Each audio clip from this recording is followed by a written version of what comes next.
Welcome to the AR-15 podcast. This show is for you if you just bought your first AR or if you've been building them for years. There is something we can all do to take our black rifles to the next level. My name is Nick Dooley, and I am joined, as always, by my co-host, Garth Hofer. Hi. How are we doing tonight, Garth? Well, I'm on my iPhone, so that's a fun fact. Yeah, you're exceedingly happy, I can tell. I am so happy. I am so ready to find a new computer so I can be, a better podcast guru guy. I am lacking in that right now. So, other than that, yeah, I'm here. And, yeah. Right on. Well, technical difficulties do happen from time to time. Yeah, but I have a lot of them. You've used that excuse a lot for me because it's true, but whatever. Yes. I am excited because I'm having a cocktail that I think I'm going to call the Snowback. Oh yeah, new recipe. Not really. I just don't know what else to call it. Okay. So, think of an old fashioned. Yeah. But you don't put any fruit in it. Okay. And so you just pour a glass full of bourbon.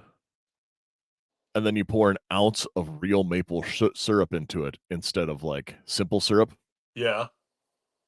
And then just a dash of chocolate bitters and stir it up. So it's bourbon and maple syrup to use as an old fashioned.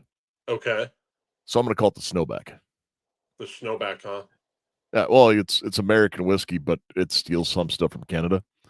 So it's kind of like how they sneak across here under the snow. You could call it the backdoor Eskimo. No. All right. That's probably fair. No one's going to order that on the menu. I see YouTube is saying that sounds fantastic. I mean, it's quite delicious. No, I believe you. I actually poured myself a blackened tonight for the show. Ah, yes. And AR Drew, I do normally just have straight bourbon, but I felt like being somewhat fancy tonight. Oh, look, we have another Garth. Wow, that was trippy for a second. Oh, sorry. There we go. Now we're good. X that out. Yay. Yeah, we'll see how long it lasts. And you're back to being green. Oh, yeah. Hang on. Let me fix that. Fixed Yay. it. Yay. So much money I'm going to spend in October. See, I probably will too, but on none of the same things you do. Yeah, that's fair. I mean, actually, there's a lot going to happen in October with this. First of all, new setup here. The wall behind me is going to be, I'm going to put up a gun wall. Super stoked about that. So hopefully the new computer works in this room because it is technically my bunker room and it's concrete walls, although I'm plugged into the hard line, but I don't understand why I have internet connection issues in this room whatsoever. Because I'm like, my RAM or whatever. I'm not a computer guy. The internet speed is good in here. It says it is. I test it, but it's like I'm running a 2001 Apple computer when they first came out. Like the green and orange backed ones you had in the school library. No, I did not have those. Oh, really? Oh, yeah. Okay, we had a whole computer room, and that's what we had in our computer room area. Yeah, it was weird. Yep. We had gateways because they made North cool. Dakota. Nice. Yeah, our school, I don't know. I didn't pay attention to the politics of it. We just had those. So. Anyway enough about my trials. Yeah. My bad. So AR Drew asked, what kind of panels will you use for the So I am going to go super cheap. I wanted to go with like the secure walls and stuff like that, and I really dig their product. But I built a table top for my previous table out in my family room out there, which I have no family, so it's just the man cave room. And I still have the original tabletop. Andrew, the real answer is it's pegboard because he just wants to get the peg. No. It's actually like it's like a pine, and I'm so glad that joke went over your head. I know what you were saying. I just chose to ignore it. So yeah, no, it's an old tabletop I built that definitely didn't last because I cut corners because I didn't take shop in high school, and carpentry is not my specialty. But I figure I can drill a couple support beams into the studs back there and then put some screws into the wall. Well, thanks, John.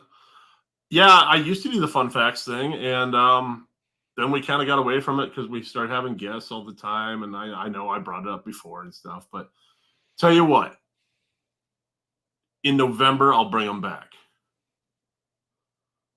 Oh, you guys are dicks tonight. Just, just go ahead. Yeah. Everyone's having fun tonight. Glad everyone's enjoying the show. I know I sure am. But with that, Garth, as you continue to make faces and be I was muting my mic because I get yelled at every time I move the thing because it sounds like this otherwise. Yeah, that's what everyone gets now. Yes, thank you. I didn't know we could have a combination of the worst parts of both Aaron and Jeremy. Oh, dude, you just wait. At least I'm not blowing my nose into the microphone yet. Although there was one show I actually do remember where I was muting the mic in front of me and not hitting the mute button up here. And then after that, you told me that you could hear everything. I was like, why would you not just texted me? And you and I, we had some guests on, and you guys were both super polite. It was Wraithworks. That's who it was. And I'm just going off because you guys are gun nerding out, and I'm just over here screwing around doing this, that, and the other thing, listening and learning and asking my one question in between there. And you totally let me go. I mean, I know, Nick, I know you have a 300 blackout. I don't. I've been asked like 8 times this last week if I have one. Apparently, everyone's making a surge to go buy a 300 blackout all of a sudden.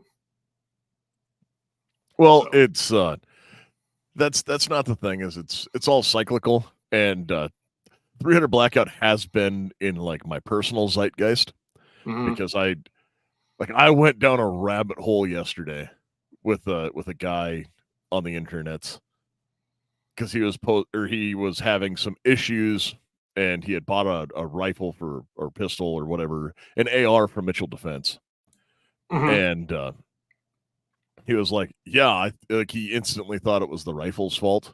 Yeah, because he had this big jam up and he was talking about it and he was asking questions. And then after we went through, like, he posted some pictures of some of the ammo, and I was like, oh, here's your problem. Like, that brass is out of spec.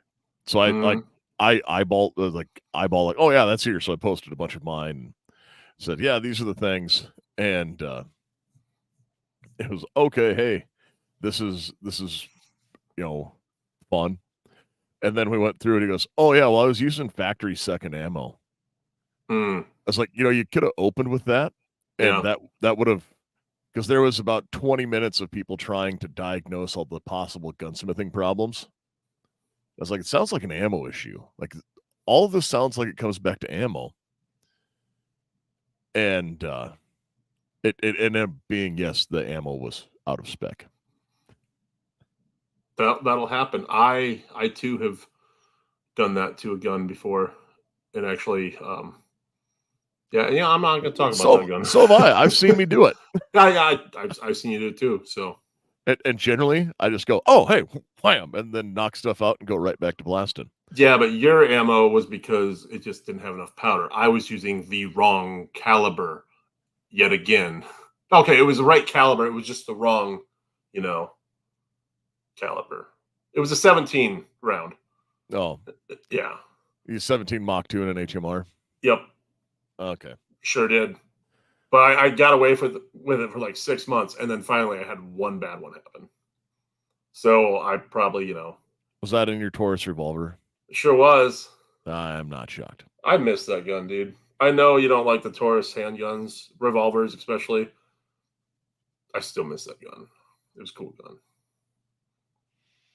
So I have never shot the Norma light grain ammunition. I have or Mick asked, waiting on some Norma MHP 9mm light grain from PSA. I do not have any experience with that particular series of Norma, but I have shot a lot of Norma 5.56 ammo and even some other ball ammo in 9, and always had good luck with it. cool. But so we've talked about that. We should get into, did we do anything fun with guns this last week? Yeah. Do you want to start or do I Go ahead. All right, fine. Because it's like, oh, did you do anything fun? And I'm like, man, I don't know, because I don't know what day it is. I am about there. But yeah, okay. Yeah. Actually, I did a whole bunch of gun stuff today. I fondled about 15 different guns today. Didn't shoot any of them. We're doing our, we're doing our Oneida Fire Department raffle coming up on the 19th of October for our fundraiser. And I was collecting all the guns and taking them up to the FFL dealership today and getting those all situated and stuff and going through my lists and everything. And so, yeah, holding all the guns that I don't currently own that are in that box. And I was like, man, I probably really need to invest in a couple of these. So, I mean, most of them I have, but there's a shotgun or two that I don't, and a 308 in there that's pretty badass. And so, without giving too much away for anyone that actually might have bought a ticket that's listening already, I know there's at least one guy. So who bought a ticket? Yes. Yeah. Yes, I did. No. I was actually talking about John. I was also referring to, yes, I did buy a ticket, but I also think I'm cheating. Well, you are. I mean, but it's fine. Well, not cheating in the way that I have any higher odds of anyone else. As in, I actually know what's in the box. What's in the box? What's in the box? I know what's in the box. Oh. No, but so what else did you do? Oh man. Beyond that stuff, it's actually just been all fire department stuff, trying to get that whole shindig ready and sell a whole bunch of tickets to make some money for the department. So I kind of stepped back from shooting and doing the range stuff because, well, we had our 3-gun and I don't want to beat a dead horse. So I'm just done making targets for a while. And well, you did one thing last night that we tried out.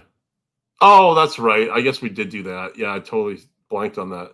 We did throw a magnifier in front of and behind the Raider from Smallpox. Dirt Racer asked, will you ship it when I win? And one, you should explain that the prizes giving away are actually gun safes. Oh, yeah. Guns inside of them. Yeah. So, like, by all means, send Garth a message and he can get you a ticket. But I don't know if you want to pay shipping on a full safe. I wouldn't. I mean, but here's the thing. If you win the first place safe, there's 3 safes. And if you win the first place one or the second place one, there's incentive for you to come to Central South Dakota because, well, there's some things in the area you can do. And there are possibly hotels you could stay at that you might win or not win in them. So, I mean, really, you're just paying for gas to get up here or down here or over or out, however that goes, wherever you're from. Yes, but anyway, we'll move on from that. Yeah, I'm not going to try to sell fire department raffle tickets on the AR-15 podcast. All right, but we did so we did mount a magnifier in front, with a prism. So I know that we had heard a rumor about some of these new like micro prisms being able to, you can use them with a magnifier. And putting them behind a magnifier like a traditional red dot, not really a thing. No. But in front of a red dot. Prism. totally a thing. No, yeah, it was super cool. I was really actually shocked it worked. I was really hoping it would have worked behind it like a traditional, you have your red dot from Primary Arms that I have to say that it's on the list of stuff I'm going to order hopefully here within the next 2 or 3 months, just because it's cool and neat. And, one, it magnifies, it does exactly what it's supposed to do. It blows up the optic in a good way. And I can actually see it, and it doesn't look like one small island. So, now I'm reading Andrew's comment. Now I want to buy some tickets. Yeah, come on up, man. We take Venmo. Okay, that's all I'm going to say about that. So, email us. We can talk about it. Anyway, but I'd never really thought of the idea of putting it in front of it because, again, in my opinion, if you can't make the optic bigger itself, is it really worth it? And then Nick did things that Nick does, and we looked through it out a window at a tree across the street, and we're like, holy crap, this actually works. So if you can get it on the same plane and in theory it actually does. Well, it's not in theory, it 100% works. Well, it works. But what it changes is when you put it behind like an EOTech, it works like a first focal plane optic where it makes the reticle bigger as well. On the Prism, it does not do that. It's a second focal plane optic. And all it does is make the magnification more. Yeah. Which is neat because, a lot of guys, including why I run most Prisms, is because I don't need those guns to reach out that far. And so, the Raider, the Swamp Fox, the Gideons are all sighted in for 50, 200 yard zeros. And I'm like, whatever. But you get past 250 yards, it gets a little hard to see the target and your sight in the Prism. All of a sudden, guess what? You can see the target a little better. And I'm going to try it. And I don't know what gun I want to put it on first. If I want to put it on an AR or if I want to put it on a PCC, because I think that would be super badass in competition. I figure it'll probably go on an AR because that's just a smarter decision. I was about to start talking. I know. Go ahead. No, I was going to say, well, inherently doing that, I would not do it on a PCC. Like, I understand putting it on a PCC. If you needed to have like that inane accuracy at 50 to 75 meters where you're really looking to hit a small pinpoint. Yeah. But you're not feasibly, you're not going to be shooting a 9mm past 100 yards.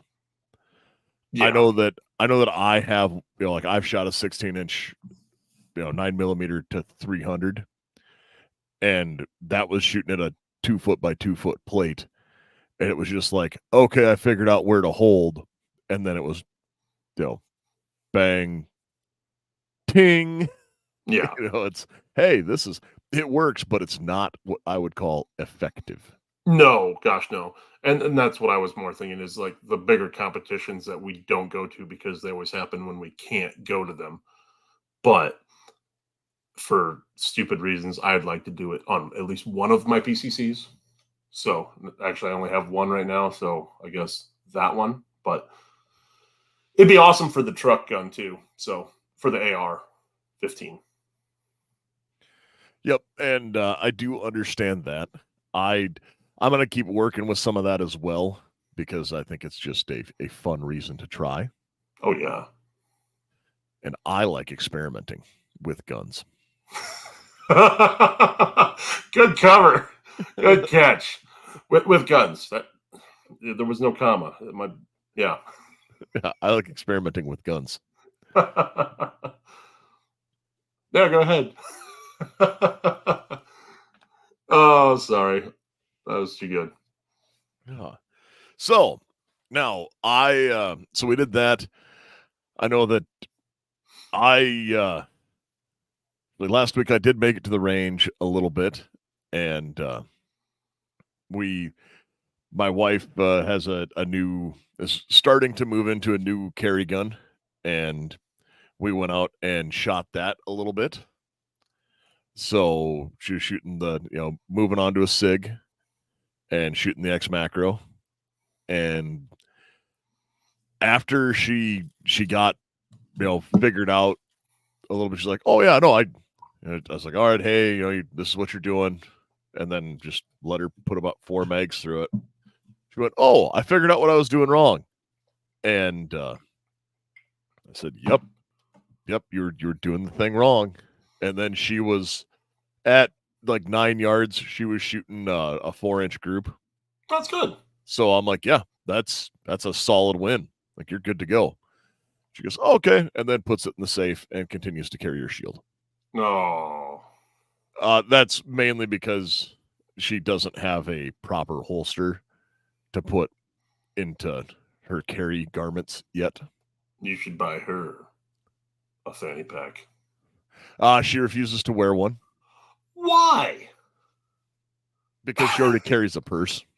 Well, I mean, does she? Dude, I've hung out with your wife a lot. I don't remember her ever carrying a purse. Yeah, she does. Okay. Fair enough. Whatever. I don't pay attention to detail, I guess. Yeah. Oh, and Drew, she admitted to doing something wrong. She just didn't admit that I was right. I've seen that. And that's all I'm going to say about that because she listens to the show. So, moving on. That's fine. I'll be gone for a month. Oh, Ah, good. So tonight, and no one can see what I'm doing with my hands because they're below the camera. So I'm doing tonight. we actually have a topic and not just random ramblings. We do, yes. And this one was actually brought up by a listener, and he asked the question. I was like, that is, and it's something that's been asked by several people and like several listeners specifically.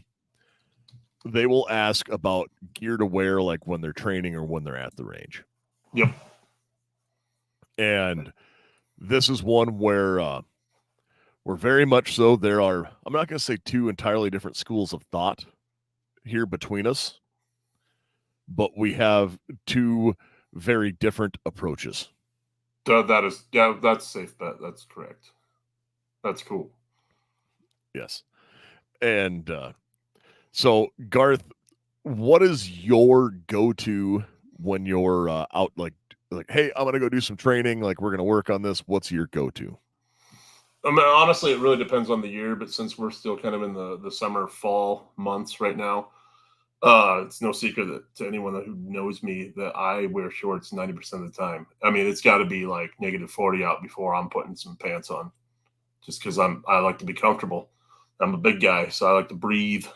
So usually I'm wearing some type of cargo shorts, and most of mine are tactical, air quotes. I mean, they're not tactical. They're cargo pants. They've got pockets everywhere. And then I'm usually rocking some kind of loafer. Because I'm extremely lazy like that. I dress for comfort, not style anymore. So I don't even have kids, so that doesn't matter. And then, some just regular t-shirts. So when I head to the range, my range attire isn't really much different from what I wear on the regular. I mean, unless it's rained or something like that, I might throw a pair of cowboy boots on with, a pair of jeans or something like that. But on a normal day going to the range with you or shooting a competition, I'm usually in slip-on tennis shoes and a pair of, shorts or khaki long pants and a Hawaiian shirt, which I know that doesn't sound appropriate at all if you're actually going to go out and train and do some serious training. And so I am kind of proud of myself. I did buy an actual pair of work/range pants that actually have a knee pad in them from Duluth Trading Company. I can pull it up here. They're the Flex Fit pants. Super comfortable, super awesome. Having the knee pad in them is a big plus. I'm not a carpenter by any means, so I don't need those for that, line of work. But that's exactly why I bought those pants, was for the range and competitions and stuff. Because let's be real. If you're going to do some serious training, you need to wear some serious gear and something that's going to protect you. And in my old age now, if I bend down wrong, I cut myself. So Having appropriate attire, like a good pair of boots or, high top shoes is one thing. I have, we live in cowboy country, so it's not uncommon to see a guy walking around with a pair of area boots and Wranglers on in 110-degree weather. And Hi. so, yeah, hi, look at you, yes. So for me, just a solid pair of durable long pants is something, it's a must for any guy if they're going to go train. One, the cargo space alone is fun to have, but yeah, just for the protection of the elements, gravel, grass. Like I have asthma, so if I get into dead grass, I break out in hives. It sucks. I'm going to be awful if it actually break out into war because what killed Garth? Oh, he laid down in some dead grass. Yeah, took him out. Horrible. So, and for anyone, so there's people listening that are going to be like, what? And, so I am very rarely seen in shorts. Mm-hmm. Unless there's a hot tub close. Yes. And we don't, you don't want to see him in those shorts, guys. I've seen it. And then I am most definitely in shorts. Because they are short. They are short, like 1980s NBA short. So I almost exclusively wear pants. And with that, I almost exclusively wear boots of some sort. And when I say like boots of some sort, it's like I like have, I guess they'd be a hiking boot is one of the things that I normally wear. It's, like if I'm on the range or something, it's a waterproof hiking boot that I'll wear that has a little bit more texture. Every day I'm wearing cowboy boots and stuff like that, but I like to have a little bit more support in my ankles when I'm running or doing like any sort of major movement because, well, I just like to have that extra bit holding everything together because I've been known to accelerate quickly. And hey, I should probably try and not break myself as much as I used to. So I also, but for the range, I have actually got a handful of different pants that I wear. I have a set, it's an old set of, Scorpion camo from before. Well, actually, no, those are proper multicam, not the new Scorpion. Those are proper multicam pants that have from the military that have the cutout for knee pads that I put soft knee pads in. Yeah. And I will wear those on occasion. Those are something if I know I'm going to be doing like a real training class or going out, I will wear those. There are times when I don't like wearing those around town as much because I definitely feel like, hey, look at me LARPing over here in Dairy Queen. But, I know I get enough of those looks anyway. But it's, I do have those. Then last year, I did a vibe thing for all of my classes I took. And that was like blue jeans and combat shirts. And that was just kind of how I went out, was just like, hey, yep, that's what we're doing. And I would wear the combat shirt, which is like a tight fitting t-shirt and, but it still has pockets on the sleeves and patches and whatnot. And a pair of blue jeans with hiking or combat boots. And that was, I was doing that. Just don't mind. And I definitely think, like getting those, I do a pair of condor pants that have stretch in weird places that I really like. Been wearing those a lot for competition or training day because they have extra stretchy gussets and they have big stretchy, like the point where your belt always drags down between like your back pockets and your belt line is stretchy so you don't get crack. And those are phenomenal. But honestly, the pants, like if you're gonna go wear boots and wear pants, like that's what I would tell anyone who is looking for what should I wear for the range, and then probably a t-shirt or something with a not deep V-neck. Oh, 100%. I have wore Hawaiian shirts to competitions and stuff.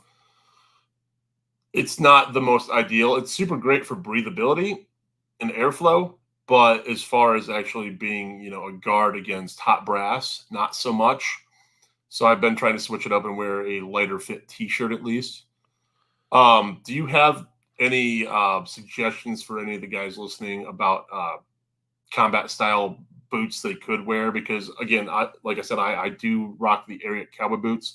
I do have one pair of Under Armour lace-ups that I have wore on occasion around the house just to keep them broke in, but I've not really wore them to the range. Those are, well, they're such damn nice boots. I try not to. Yeah, distract.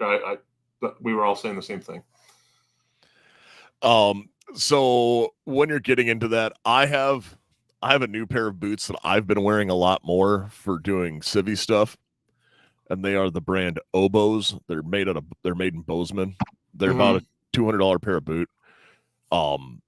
They last a stupid long time. Like, that was why I bought them, because they're like, these things they last a really long time. But they asked me straight up, like, what do you normally wear? Like, what's your daily wear for footwear?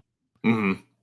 Because he goes, these are gonna feel like a boot, like it's like cowboy boots or something like that, where your feet have to be a little tougher than others to kind of, like, after they break in, they're great, but a lot of people really hate them at first because, well, they're not soft and gentle and caressing like a loafer. And it's, all right.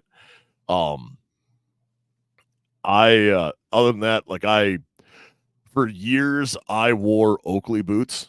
Mm-hmm. Loved them. I think I burned through 4 or 5 pairs of those. Like, I would literally wear them till they were slicks.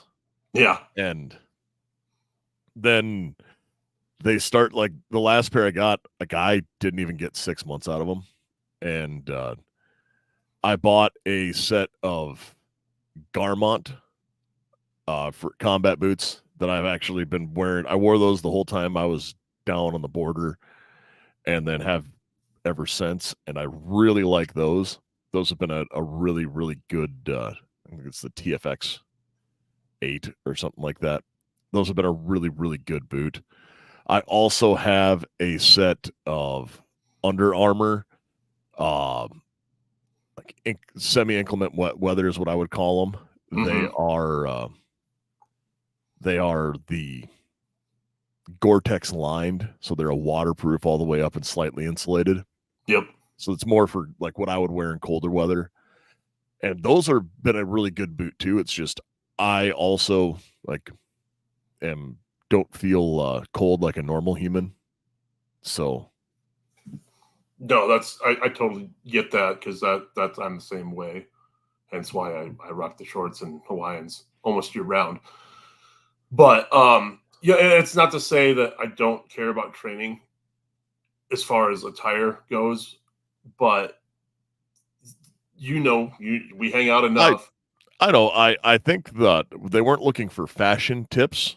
No, I get that. As much as I was more leaning towards, like, when you're doing this, like, I understand we went with, like, hey, this is what I wear. So I wear a nice breathable shirt, and but I was more thinking, like, how do you carry your magazines, Garth? That's why I say we're from two school of thought. I know, and I was gonna get there, but like here was my first train of thought about the line of clothing I wear. Is a lot of guys will dress very tactical when they go to the range, and it's not saying like you. I'm saying there's a lot of guys who think that's how they need to go to the range to shoot, and that's how they practice, and that's totally awesome. But then they go into their civilian life outside of the range, and they don't dress like that on a regular basis. So they're not. So they're training with certain gear, but they're not doing that. I'm talking about rifle training, not concealed carry training. I'm talking about both. Yeah, I'm not going to, if I'm at the point, if I'm doing anything else, I'm going to tuck whatever shirt I have in and put my battle belt on and be running it the exact same with whatever I have. But I also, like, I don't wear flip-flops. I out in public. And I do. And so that's why, I on the occasion I go to my range in Crocs. I have hard and fast rules about things that I will wear out of the house. Yeah.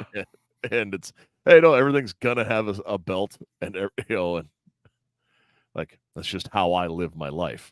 No, and I totally get that, and that's why I carry a spare set of clothes in my Jeep just for that occasion. I'm like, well, you don't really have time to change your stuff before, you don't have time to put your seatbelt on before a crash. You don't have time to load one in the pipe before a fight, kind of thing. But it's nice things to have. And I understand you were going a different direction, but I wanted to break it down to the basics of even attire at the range is appropriate. And well, you have a fantastic story of just that for attire with a gal that took your class. I always say you have to wear appropriate attire for the range, and that's why I said don't wear things that are. And it's a. Klecker says this right. It's really hard for me to fight naked or to train naked with a tomahawk at our local range, but that is a thing, and wearing the. But no, it was a gal showed up, took the class, and I literally asked her if she wanted I had an extra T-shirt in my vehicle, and I was like, "Hey, do you want to borrow this shirt? Like you can have it." And she's like, no, I'm good. I shoot like this all the time. And she promptly, on the third round, got a brass hickey in the deep V-cut tank top she was wearing to show off the cleavage. And was like, oh, how did that happen? And I was like, well, see, pistols eject hot brass. But so I have seen that happen. But when you're training, and I understand the train how you fight and all of those things, and I know that I do kind of live a little bit more in that, nope, this is just how I live my life. I, wear a proper belt everywhere. And if I have a rifle, I at least have mag holders for spare mags around it. Yeah, exactly. And that's where we get into it now, because I know you were giving me crap the other day about wearing belts and stuff, and I do. At least it's a gun belt, because I mean, just even a simple belt that you wear on the daily basis could make a huge difference. I mean, if you're wearing the Walmart special when you need to throw a couple magazines on there, and all of a sudden you're sagging your pants down past your ass, and you look like you're throwing up the yep. Yeah, it just doesn't look good. It doesn't help you. You're tripping up over your own self. So yeah, even a simple belt. Getting one of those, well, I have it somewhere around here. One of those neck belts. There we go. Oh, there it is. Found it. Or the Ultimate Carry Belt. I love these things from Blade Tech. Fantastic belts. $50-$60. This thing will save your life. I enjoy it thoroughly. Yep, I have one of the next belts. I think our core belt. They're the kind of the same thing. No, they're identical, different name. I have that. I also have I wear I don't wear the Blue Alpha Gear inner every day. I know a lot of people do. And Core Essential 1.5 belts have a 10-pound load rating, which 10 pounds of gear is actually quite a bit to hang on your belt. Oh yeah. You can get there really fast, especially if you're shooting a full-size steel-framed, handgun, and you can get there. But so I wear, I have, again, depending upon what you're doing, but I generally wear if I'm going to the range to train and I'm wearing my gun belt, I will have my inner belt on, and then when I show up at the range, I'll tuck everything in and put it on, even if I'm doing a military shoot, I will tuck my blouse into my pants and then put my belt on around me for my battle belt, just to make it easier to grab the things I need. Yeah. And, I'll have that. I personally run a belt that has 3 pistol mags and 2 rifle mags, and then med kit and pistol. And then beneath a rifle mag is a flatline fiber dump pouch. And that is, I love that dump pouch set up on there because I use it all the time for different stuff where, I'm stuffing things in and out of there. So that is my belt setup when I'm going to the range to train. What does your belt setup look like, Garth? My belt setup is a little different, not by much, but a little bit. I used to do the dump pouch like you. It started pissing me off, so I took it off because, I loved the fact of dumping empty magazines in there after the fact, but it was dumping them in there and then dumping them back into my range bag as soon as I got back to the cart. So I discarded that. It was just something in the way I didn't need. Usually rocking a holster with the RTI hanger, super awesome. I've got 4 pistol mags and 1 AR mag pouch on there, and that is my most common battle belt because I have several for different things. I have a revolver one, and I've got enough where I could probably set up for each individual gun I have, but that's kind of dumb. So grab mine. You please do. But I know Nick actually has a true battle belt, and since I like to do things on the cheap side sometimes, I'm not saying it's the greatest idea for everyone to do, but I'm going to bring it back to, these Ultimate Blade Tech carry belts. I rock one of these on the regular every day. That's just my go-to. First thing when I pull my pants up in the morning, the belt's going through the belt loops. That's cool. I also run one of these belts for my gun belt because, you can ask Nick. He'll tell you the story. He makes fun of me all the time. I used to have an inner belt, and I didn't like wearing it because, Garth doesn't like to have anything around him. I don't. Like he doesn't even, he refuses to wear a backpack. Okay. Let's back that up a little bit. But I'll show the picture. I'll show listeners the belt. Please. So this is my Blue Alpha belt. Get back here where you can see it. Start with, then I run the Scorpion G code mag holders. Mm-hmm. So those go around. I have the Blue Force Gear trauma kit now with the tourniquet hanger underneath of it, and then again, the flatline fiber dump that hangs underneath the mag holder. The shotgun caddy is not always on here, but we just got done shooting a 3-gun, so it's still on there. And then, of course, my AR-15 holster that I have. Yeah, and see, I'm not that way because it's not that I don't like having stuff on me. I've always had issues with my weight. I'll just say it right now. And so I don't know what size pants are going to fit from one day to the next. And so I didn't like wearing the inner belt because I'd be wearing a piece of clothing that was either super tight or was going to fall off if I didn't have my belt on the last notch. And so to put all that weight on my pants and trust my pants to hold it up, I can't do that. And so I was wearing the inner belt as the outer belt for my carry for a while, and I got made fun of by some people. I don't care. It worked for me, and that was totally fine. And the Blue Alpha belts are super awesome. They're $165 per belt. I don't want to spend that much money on a belt, but I can go out and buy these Blade Tech belts for $55, and then I can just throw it around my hips, cinch it down, and it works just fine for my needs. So is it the most practical thing? No. Do I make it work? Absolutely. Am I going to go to the range and people see that setup and go, man, that's a cool setup. I want that. Not at all. Do I care? Not one bit.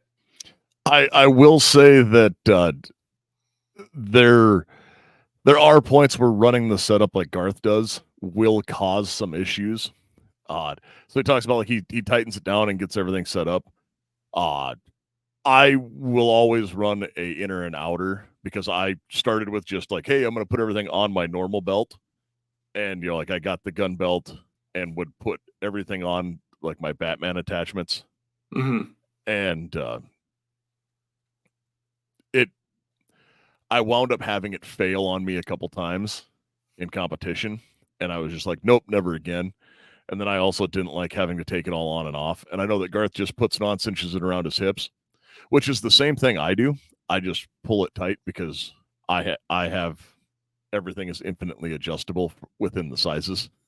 No, and I've also seen people fail. The Velcro just comes off, and all of a sudden your whole gun setup is laying on the ground. And I went, no, because I know that'll happen to me. I just have these phobias about certain things I know are going to happen to me because I just have that kind of bad luck. And we need to get you on suspenders then.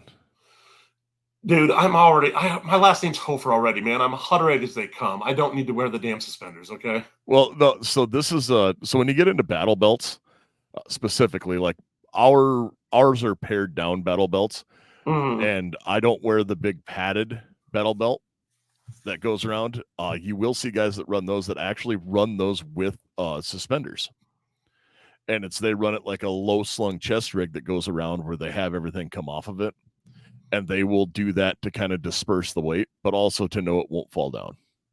And I totally understand that whole concept, but from your earlier claim of I don't like backpacks, suspenders are going to piss me off. Yeah, tactical suspenders. I've seen them wear them. Yep. But Kurt says, I have some tactical suspenders somewhere, but they are very much so a thing. And like I know Garth's been like, I don't like wearing backpacks.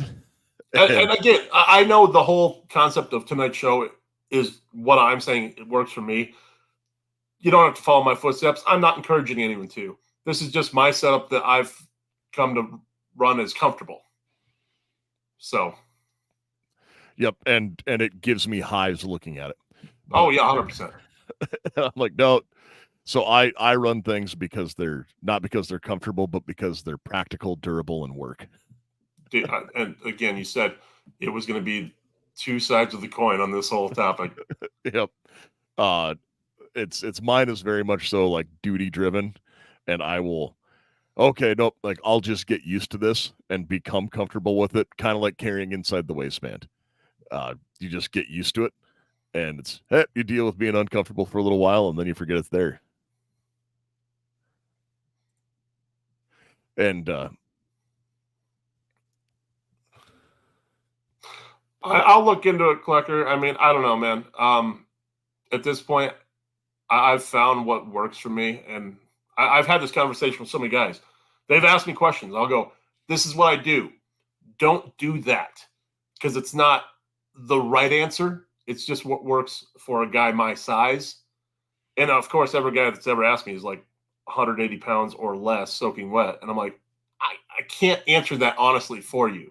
I apologize for it, but that's now we're gonna keep moving on from there, and we're gonna move on from belts. Yeah.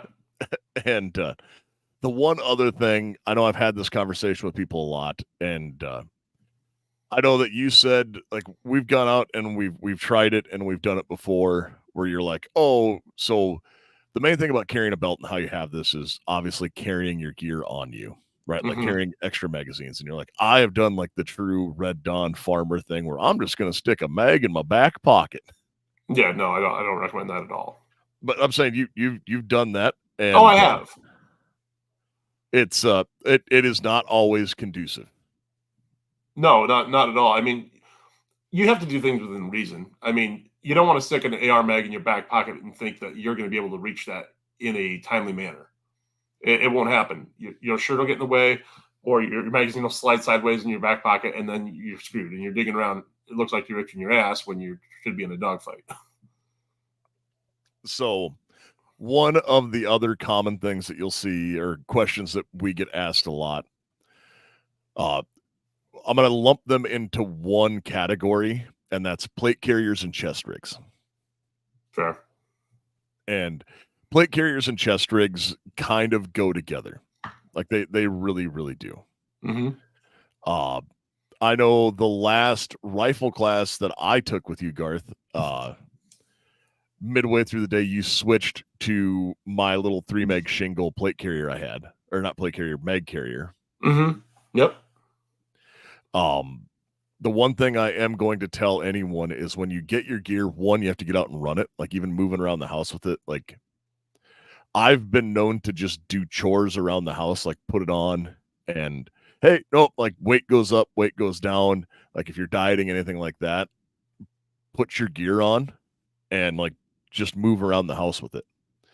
Because one, it gets your body used to it. The other part of that is you can make adjustments as you need. Because if you're thinning down, then your fluffy plate carrier might be moving around and be uncomfortable. No, that's 100% true. Probably should do that here shortly. So I have a handful of different chest rigs that I've run. See, I think I actually have 4 or 5 different ones.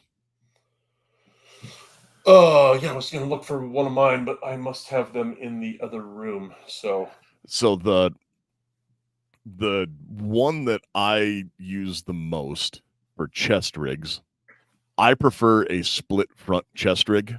Mm-hmm. And again, I have very, very specific setups and ones that are not. Mm-hmm. And the reason why I have some set up is to do very specific things. And I'm like, oh, I should get that. I'm like, no, do not get this. This setup I have here to hold 8 rifle magazines and 8 pistol magazines is for one thing and one thing only. And I do not recommend anyone else build it out because they think it looks cool or good. That's what I need to do a couple things for for guards, but having that split front allows me to lay down in the prone easier and keep the mags on my sides. It's just I probably don't need to be running 4 on each side. And so that is one thing where putting that on and moving with it. So if you have gear, you have to train with it. But some of that you can figure out by just moving around the house and doing things, because you're going to bump on stuff. It's going to get caught, and you can figure some of that out before you get to a class or before you actually really need to use it. It's a lot easier to get off your living room floor than the ground with rocks and grass. But it's like, oh, hey, the dog kicked something underneath here, and you're bending down to get at it. And you're like, I can't move my arm because my my mag's catching on this. You can figure all those things out. So I do like the split front. Then I have a real cheapy 3 mag shingle chest rig. Yeah, that's the one I ran at the one class there. Yep. And Garth was like, I love this thing. Oh no, it was super awesome. Like, and it's great that you lump them back both in together, because really, silly. I mean, without the plates and the plate carrier, it's just you have a really fancy chest rig. Yeah. So, I mean, you can molly whatever you want to it, basically, to make it your own, and that's cool. But yeah, I also have a few chest rigs. They're all of the same brand, because I'm one of those guys. Once I find something I like, I buy 4 of them, and I have no problem doing that. I run the Condor ones. They're not expensive by any means, but they do the job for me. I don't wear them around the house. I'm not that kind of guy, but I have one. I've sized them enough. I've got one in each vehicle and one floating around my gun room somewhere that I have to find. But yeah, chest rigs I think are awesome, just because it gets you used to the having the kit on your shoulders without the added extra weight. Like Nick said, he walks around his house with his. I've seen him do it. I've seen a lot of these stories he's telling me or telling you guys, but just to have that on there, just to get you comfortable with the idea of wearing a plate carrier is awesome. I recommend everyone does do that trial and error stuff, because, well, you don't want to be finding out what your gear is made of when you actually need to use it. Yeah. So some of this is like, my wife has made fun of me because we've been like, oh, let's watch a movie. And she's like, oh, his ADD kicked in. And somebody goes, how do you know that? Well, because we're watching a movie, and he's like, oh no, we're going to watch this movie together. But I am standing there doing dry fire practice at the TV, wearing a plate carrier, and everything, especially if I have something coming up where I'm like, okay, I need to figure out where everything's at. So yes, we'll be watching the movie, but I will be standing there like, nope, we're doing this. And that's just hey, nope, I'm watching TV, I'm doing this, I'm moving around in it, and I'm getting used to being in my plate carrier. I've also been known to go for ruck marches wearing mine, and around town, which you're seeing a lot more people wear, weighted vests around, to work out in or around town. So it's not as weird as it used to be.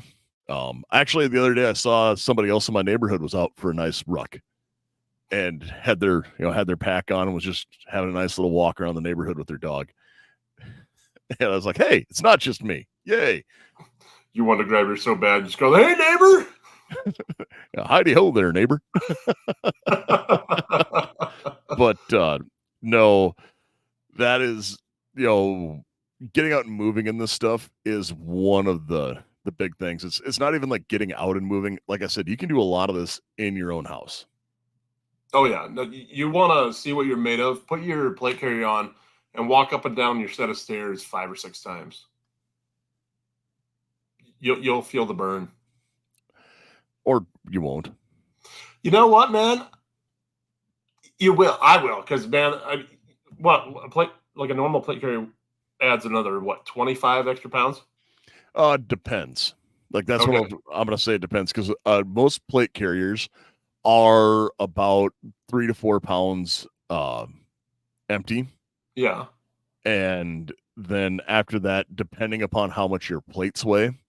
Yeah. So like my level 4s are 8 pounds a piece. So it's only 16 pounds. No, I want to say mine are like 11. Yeah. Well, that's the difference between going to steels and ceramics and some of those things, because like I have 3 different sets of ceramic plates. And then, I do keep some old steel plates around that we are going to shoot eventually, but, eventually, someday, we have all these ideas we're going to do someday. Oh, we got a lot of stuff to do as soon as somebody gets his computer set up for video editing. Oh, it's on. But no, having those things where you're like, yeah, it does add weight. And I know that when we talked about it before we went to the last class, when you like wore the plate carrier for most of the day, we'd talked about it at the range, and it was, I'm gonna dime you out a little bit. That's cool. You were like, I want to have body armor because I want to be ready and I want to have this. And we went to the range and I was like, hey man, you got your body armor with? We should size that to you. Like, we should put it on. And you're like, yeah, I totally did. And you had not totally did. Well, I put it to the last stretch out because, I was a little bigger than. I mean, let's be real. If I can break it down for a second, since that class and now, I've lost 45 pounds. So I'm pretty much putting all that weight back on in gear, which is cool because I know I can handle it because I was already that fat before. So we're totally fine. Well, no, I was more saying like you went, oh no, but you didn't realize you had to like tighten straps and move. No, I know. And I'm saying they were all the way extended because I was that big. Well, we still had to tighten stuff up. It wasn't. And things still was like, oh no, we got to do this and move it around because I was telling you where it needs to be on your body. I know you were. And then I was like, all the liberals, I can't breathe. Yeah. So. And we got you fitted for it and you wore it most of the day and you're like, nope, this is just a little too much. And it was one of those where that was a learning experience, that everyone kind of has to have, I think, because you went, oh, this isn't just, I can instantly like too easy. I'll just throw this plate carrier on and go to doing whatever because how bad can it be? Oh no, I've taken so much since we have built our friendship and really dove into the gun world together, and how much I know I can't do physically just for myself, and went, all right, I can't do this. That means I have to make a plan that fits me, and it's got to be over here. So there's a lot of stuff I have a list. It's a mental list. I forgot half of it, but it's there. I mean, there's just certain limitations I know I have, and I've had to adjust accordingly because of them. So 100%. If your plate carrier ain't choking you, it's not saving your life. Yep. That is the number one thing, as Klecker said here, that I see when people wear plate carriers, they never wear them high enough. Yeah. Because you're trying to cover the upper thoracic cavity of the body and like where that AC zone is. So like sternum is like, yes, you want the sternum to be covered, but like where the tip of your ribs are, like, yes, your plate can go below that, but really you want it to be collarbone to bottom of rib cage. Yeah. I know there's the old expression, the way to a man's heart through his stomach, but you know what? You can take a shot in the stomach and survive. You take one to the heart, you're dead. But no. So, that is one of those things where wearing your gear. One thing I am going to tell everyone though, it is not faster to reload from a plate carrier. No. You will always be faster reloading from a belt than you will from a plate carrier or from a chest rig. And I know that one of our listeners, I'm not going to dime you out, even though you live in Michigan. He was talking to me about it and talking about speed. And I was like, oh no, for speed, I always that's one of the things I have on my belt is this is my emergency reload. This is where it's at. It's always in this one.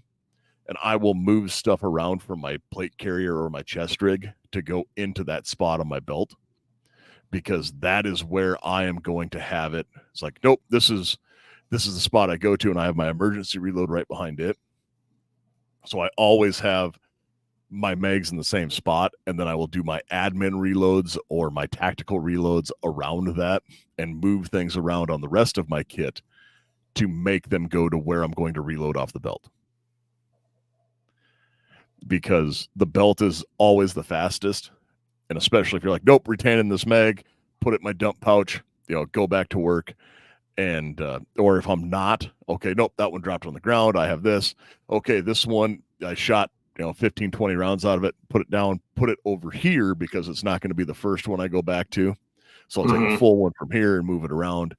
And I have a whole crazy method to the map I have on my body of magazines. Yeah.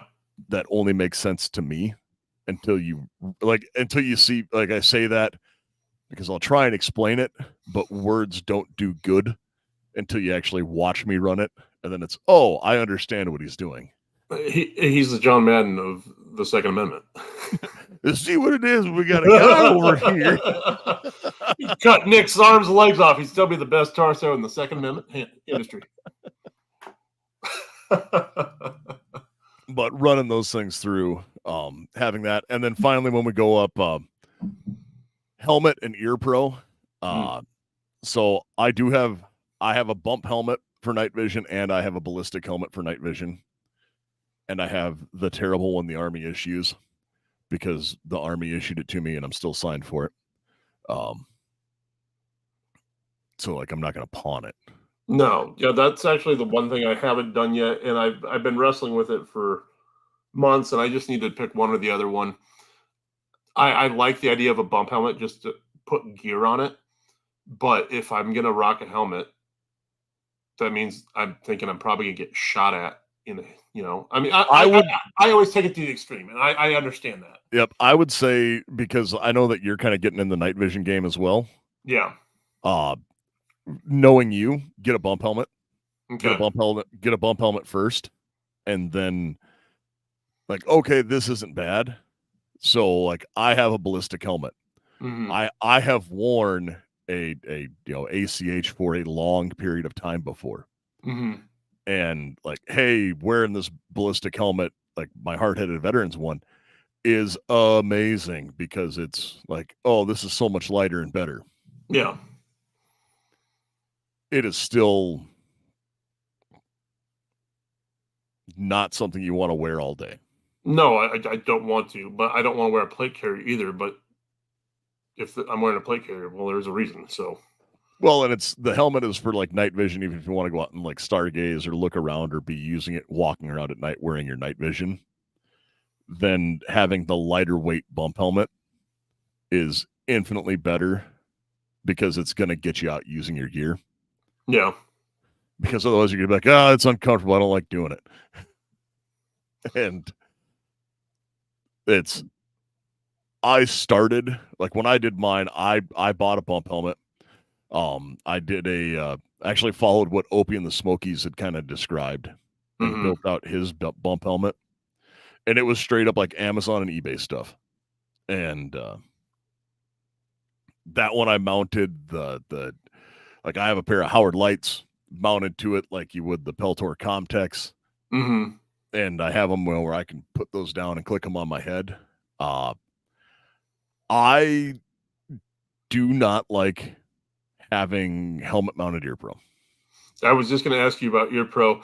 Do you prefer like the over the ear walkers, or do you like running the newer like in ear system ear pro?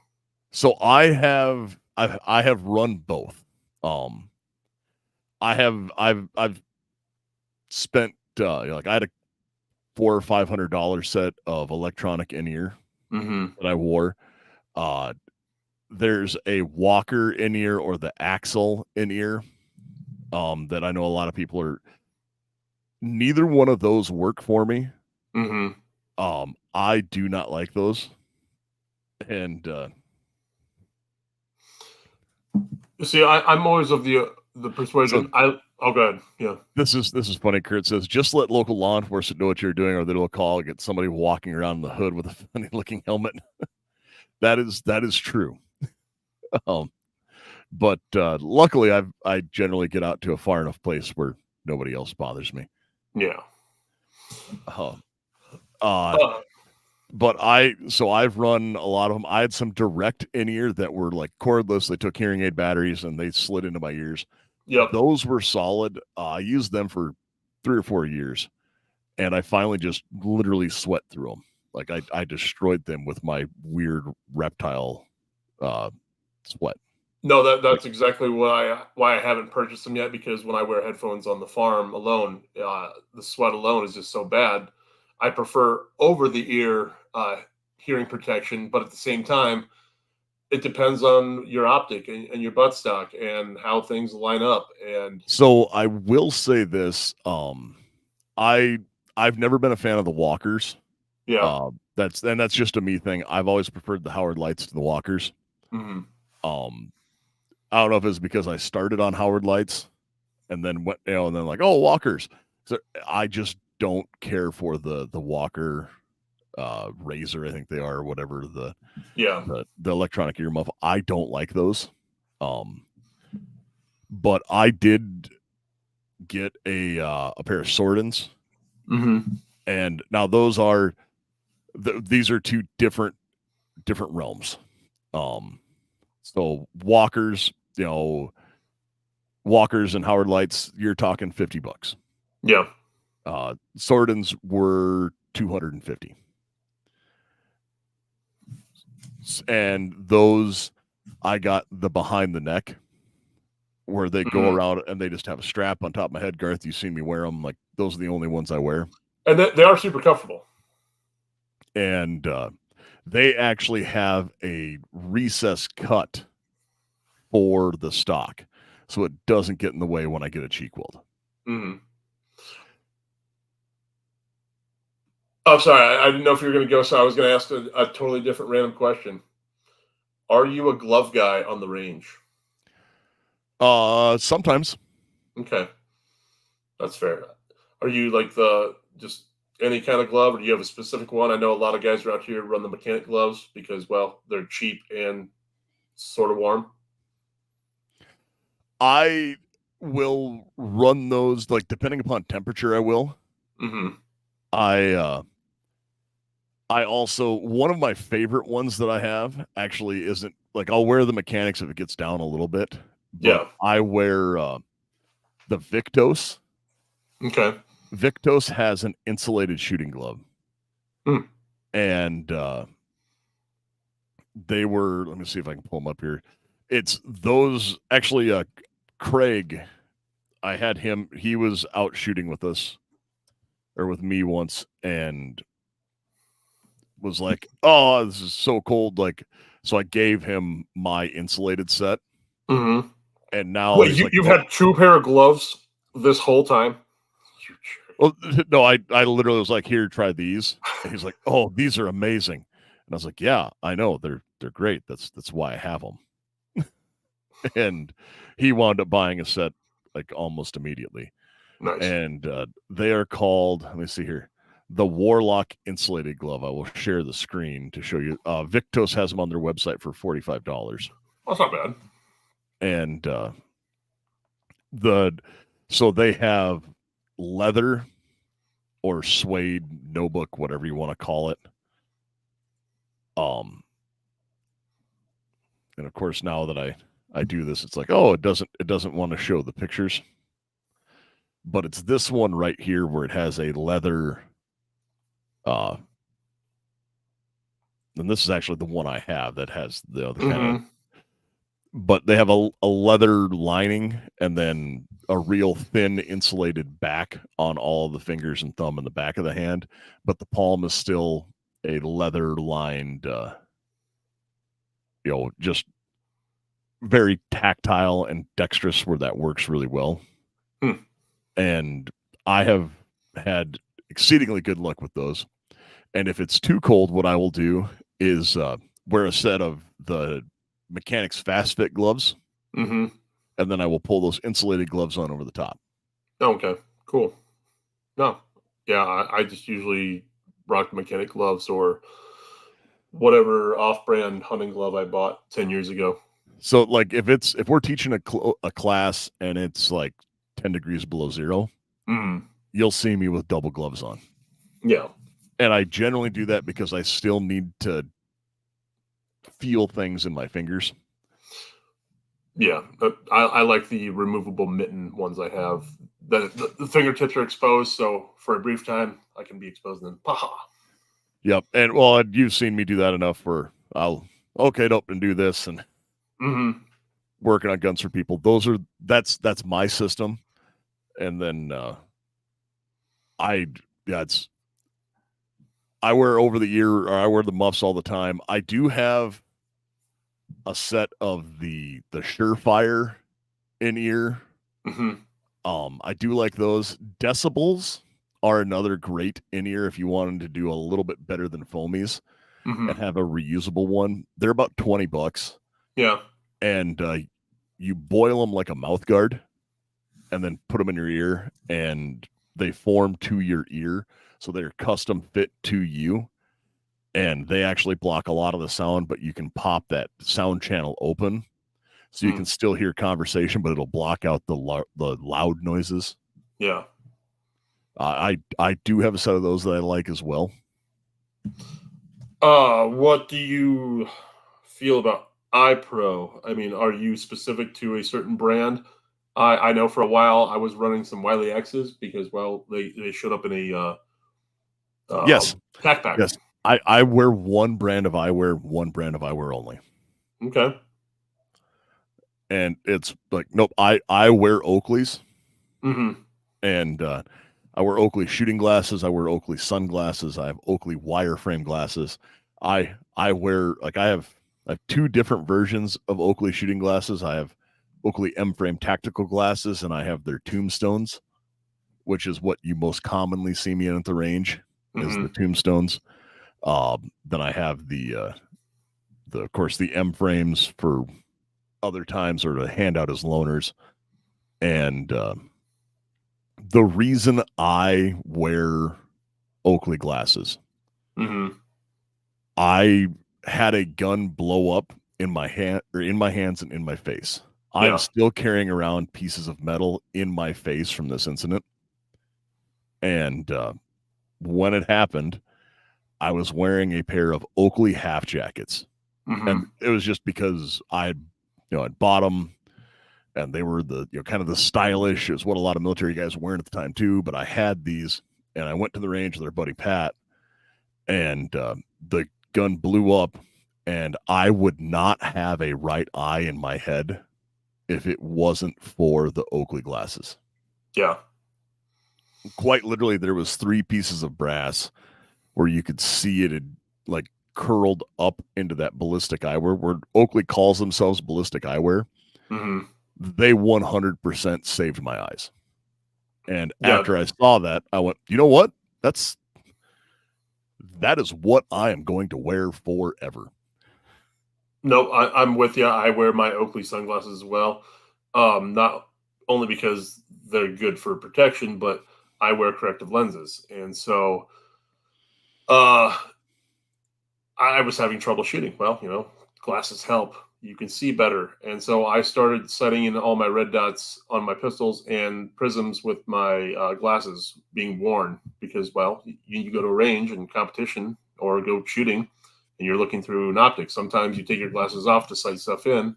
When you're shooting longer distances, that's fine. But when you're doing close-up stuff with your carbine or pistol, well, you're going to want eye protection. And so I started setting all my guns in with my corrective lenses on, and my shots got better for some reason. Weird. Who knew? Weird. So, yeah. Who would have ever seen that one coming? Not me, you know. So, yeah. So I rock the Oakleys as well, and I really do enjoy them. So, Drew asked, what caused the pistol to blow up? So this is going to date, like I can literally go down to a ultra specific time and date that this happened. It was right after Remington had came out with their 1911 series of handguns. Like literally had just come out, the first one we saw in town. Mm-hmm. And our buddy Pat, we'd given him crap about the previous 1911 he had. So he traded that in and got a Remington 1911. And on the way to the range, I was already reloading 45. So it was like, oh, well, let's get a party pack, as we called it, which was the Federal American Eagle 250 round package of ammunition. Mm-hmm. And it was the third mag, or the fourth shot out of the third mag of a brand new pistol with brand new factory ammunition. And it had a complete case failure / like it wasn't an out of battery detonation, but the gun went bang and it completely blew. It was winter and I was wearing a pair of leather fencing gloves. Mm-hmm. And it blew the grips out. Like, that's insane. Purely into all of the grips were contained within the leather of my gloves, and all of the brass came back into my face. Scary stuff, dude. When that happened, Pat was like, "Oh my god, are you okay?" And I yelled and swore. And then I was like, "Okay, yep, I still have all my digits. I can still see out of both eyes. I'm good." So we jumped back into my diesel pickup and drove home. And then I put at the time, I think I had a black, like it may have been, oh, I'm getting there. Drew. It may have been a BlackBerry. If not, it was a Motorola Droid because it was before I had an iPhone. I'm pretty sure it was a BlackBerry Pearl. I put it on speakerphone and I called the phone number on the box of ammunition. And I talked to a security guard at the Federal Ammunition Plant in Anoka, Minnesota. And he was like, "Oh, damn, man. Like you should call a lawyer, but I'll leave him a note that like you called and they'll get a hold of you Monday morning," because this was like a Saturday in the middle of the afternoon. Mm-hmm. And then I sat there, and as this happened, so we go through I was living with my wife, she's my girlfriend at the time, and she's like, "Okay, we have to take pictures of you, like to send this in." So like I'm doing the mug shots with all this blood running out of my face, and she's like, are we going to the hospital? And I went, "No, we're not going to the hospital." And she goes, "Why?" And I go, "Because it's not life, limb, or eyesight. Like my eyes are fine, everything else is good." So I poured myself a glass of whiskey, walked into the bathroom, and my buddy Pat and Marnie were both there. And I sat there and proceeded to pick pieces of metal out of my face and drop them into a cereal bowl from everything that had happened as I drank bourbon and pulled metal shards out of my face. And then we went to the bar.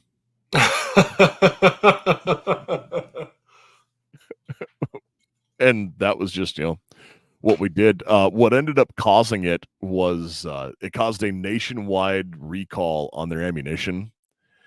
And they never came out and told me, but I think it was they didn't completely clean out the lines when they changed their manufacture. Like they accidentally left some of one powder in another one.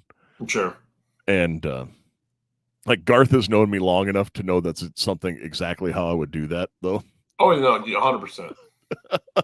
What happened to Nick? A gun blew up. Is he hurt? Yeah. Is he going to go to the hospital? No. So he's just taking care of it himself. He'll just give him a minute. Sounds painful in there. Yeah. Oh, no. And then what they did was they went through and they were like, oh, yeah, no, they like, okay, we'll pay for a gunsmith to look at the gun and make sure it's good. Like, instead of just buying a new pistol, they sent me a check for the cost of a new pair of Oakleys, because I had to send the Oakleys in. Yep. And they sent me a check for a new pair of Oakleys. And I'd already ordered a new pair, but I was like, sweet. Then they sent me 3 cases of ammo that I was terrified to shoot. Yeah, I was like, oh, no. and then they also sent me a check for grips, but they were not VZ grips, because the unique feature of VZ grips is they're machined from a solid block of G10, and G10 is great because it's durable and doesn't get slippery when covered with mud, blood, or sweat. 7-degree grip angle and a wide variety of textures from mild to extreme, and color options of shorty versions are also available. 1911 grips with extreme customizability, standard slim palm swell, slim notches, side cuts, bottom profiles, and more. More than 25 textures and 27 colors are available. And there's one coupon code that is good for all handgun and rifle grips, and that code is AR-15 podcast. The only reason he told you that entire story was for that ad read right there. But the funny thing is that's actually a true story. No, it is a true story. Yeah. So, but, no. Yeah, it just happened to work out that I could work it into an ad read. No, dude, as soon as you said grips the first, 10 minutes ago, I was like, oh, no. This is how I was going to do it. Yeah, stay with me because we're going to go on an adventure. Oh, the adventures keep rolling and rolling and rolling. Actually, you know who you should talk to? You should talk to Jake at Patriot Patch, because I bet he would make the most epic dually blood running down the face patch in the world. And you can get that at Patriot Patch, patriotpatch.co, for all your patch accessory needs, like the one that's on Nick's microphone right now. Or you can get the I'm Your Huckleberry tin sign. They also have gun clean mats. We like to use them as mouse pads. They have the Patch of the Month Club. Guys, subscribe. They have the best stuff ever. Jake and the guys over at Patriot Patch take care of us, so we want to take care of them. So go over, check out Patriot Patch, patriotpatch.co. Yes, check them out. And we have been on here for about an hour and a half. We have. And actually stayed mostly on topic. For the most part. But actually all of this has, because it's all been pertinent to what do you wear for training and range stuff. And eye protection was a big thing. And also we talked about gloves, and to the point of our buddy Pat made fun of me when we started, because he was like, yeah, we have a rancher and we have a farmer here at the range together. He was wearing mechanics gloves and I was wearing leather, like fencing cowboy gloves. I've seen all types at the range, man. And he goes, and then I was like, yeah, and this is why I wear good gloves. But no, so the realistic thing to say is the only way to find out what works for you for range gear and for training is to get out and run your gun, not your mouth, and actually try and work with stuff and see what works best for you, what works best for your body type, because you might really change how your setup is. Because if you're just sitting there going like, oh no, this will totally work. I have this plate carrier. I'm going to do this. I'm going to grab my AR and I'm going to go to the woods. And then you realize, hey, I am wearing a plate carrier and these things are not comfortable. Yeah. And then Garth looks at me and goes, how do you wear this all the time? I mean, it's what it is. I mean, the basic gist of everything, though, is get what works for you. Don't be one of the guys that goes to the range and sees the cool factor guys and like, oh, I got to have that. I mean, you're going to spend a lot of money, and you might like it. It's cool. But obviously, definitely try stuff, and don't be afraid to buy the cheap stuff first to see if it works or not. I'm not saying run it entirely, but start somewhere. Don't break your budget on a belt setup or a helmet setup or a plate rig setup, right out the gate. Yeah. Like I said, I did the economy cheapest helmet setup I could first, and then I upgraded to my next one. I did the same thing with plate carriers, honestly. Like I started with like the cheapest one you could find, and then like literally a $20 plate carrier, and then I moved up from there, and now I'm running a Cry JPC, but it's because I tried a bunch of different things and went, hey, nope, this is like with the setup I have now, I don't really feel like I'm wearing a plate carrier. Yeah. So, in short, get what works for you guys, and go out and train, because you're not going to know if any of this works if you're not out trying and training. And, I won't steal Nick's thunder this time around, so I'll let him do the old spiel. Yes, but where else do they need to look at? What do they need to do, Garth? I know you said talk to Patriot Patch Company. Is there anywhere else that we need to do?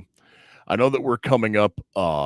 We will have content coming out, because I know we said something about being gone for a month. There won't be any live streams for a month or so, but we do have shows and video content coming out for the next month.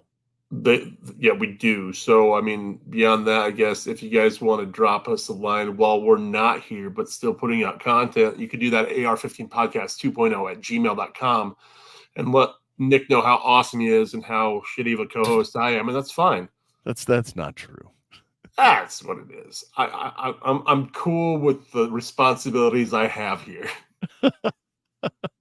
I get on and I talk. Exactly. I can run my mouth for an hour or more. Yeah. I've seen you do it for a full day. You see it every day. He has my Snapchat. Because why go to therapy when you have friends on Snapchat? Oh, but no, really, guys, don't be afraid to reach out. Give us some more show ideas. Check out dangfree.net. Sean from the We Like Shooting podcast has made his own social network that is kind of Second Amendment friendly and or based and prepper prepper friendly, or like I shouldn't say prepper friendly. There's homesteading stuff. There's comm stuff. There's AR-15 podcast stuff. There are even polls on Dang Free about content that could be coming up soon. It's freedom loving content. Yes. And to answer Dirt Racer's question real quick, just email us and I'll give you all the info you want. Yep. Nope. And guys, we love hearing from you. Make sure to reach out. We try and we respond to each email. Either Garth or I do, or sometimes we both do. And sometimes you'll get a message from me. Sometimes you get a message from Garth. Sometimes you get a message from both of them. And it's a twofer. Yeah, it is. But no, everyone, remember, we live in an exciting time to be alive. No one is coming to save you. Go out, get training, get medical training, learn how to run your equipment. You are your own first responder. And you folks out there, stay safe and stay armed.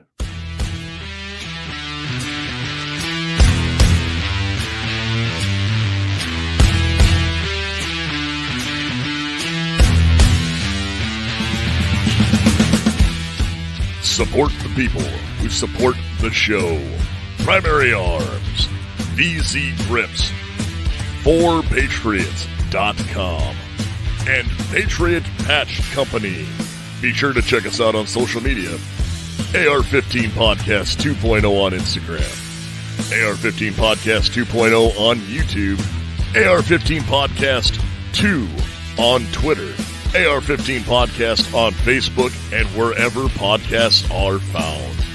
If you just want to drop us a line, let us know how we're doing, or give us a show idea. Make sure to send that email to AR-15podcast 2.0 at gmail.com.